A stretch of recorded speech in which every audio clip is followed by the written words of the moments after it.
কি বলবেন আজ প্রচার শেষ হলো মুর্শিদাবাদ 4 কেন্দ্র নিয়ে আপনার কি প্রত্যাশা?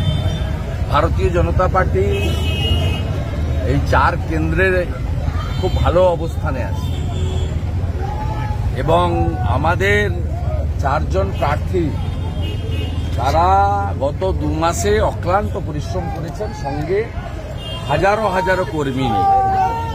মানুষ স্বতঃস্ফূর্তভাবে ভোট দিবে, এটা দেশের ভোট।